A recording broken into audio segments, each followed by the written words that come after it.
সৈয়দপুর এয়ারপোর্টে একজন জামায়াত নেতার কাছে প্রায় ৭৫ লক্ষ টাকা না ৭৪ লক্ষ টাকা উদ্ধারের কথা শুনেছেন।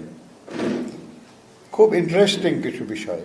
তাদের দলের পক্ষ থেকে বলা হয়েছে যে এটা তার ব্যবসার টাকা, কিন্তু আপনাদেরই মিডিয়া এসছে যে তিনি কোনো ব্যবসায়ী না, তিনি একজন কর্মজীবী মানুষ এবং তার বার্ষিক ইনকাম, যেটা তিনি তার ইনকাম ট্যাক্স রিটার্নে দেখিয়েছেন, এই ইনকাম ট্যাক্স রিটার্ন তার জাতীয় রাজস্ব বোর্ডে পেশ করা, সেটাতে দেখা যাচ্ছে যে তার বার্ষিক উপার্জন ৪,৬৩,৪৮৬ টাকা এবং তিনি ন্যূনতম কর যেটা ৩,০০০ টাকা মাত্র আয়কর দিয়েছেন।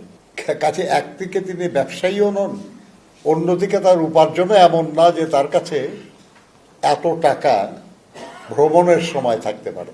ফলে এটা দুঃখজনক আর কি, যে যারা খুব নীতির কথা বলেন, সৎ মানুষের কথা বলেন, এসব তাদের একজন নেতা বা তার পক্ষে তার দলের কিছু মানুষ তারা এমন সব কথা বলেন যে কথা যুক্তিগ্রাহ্য না। আমরা এটা নিন্দা জানাই। আমরা মনে করি যে এটা ঠিক না। আমরা কেন ঠিক না এটা আরেকটু পরিষ্কার হবে আপনাদের কাছে যদি আমরা দেখি যে তারা কিভাবে এই টাকা ব্যয় করছেন। এর আগে একটু বলে রাখা ভালো যে আমরা যখন এই নিউজটা খুব হচ্ছিল তখন আমাদের নির্বাচন কমিশনের সচিবকে কোট করে একটা খবর প্রচারিত হয়েছিল যে তিনি বলেছেন যে ৫ লাখ কেন ৫ কোটি টাকা ব্যবহার করাটাও অস্বাভাবিক কিছু না, এটা অবৈধ না বা অন্যায় না। আমরা অবাক হয়েছি যে এরকম কথা বলার কোনো প্রয়োজন নাই। তো যুগান্তরে এই রাত 10টার একটা 10:15 দিকে একটা নিউজ বের হয়েছে যে ইসি সচিব বলেছেন যে আমাকে জামায়াত নেতার টাকা বহন ইস্যুতে আমাকে মিসকোট করা হয়েছে।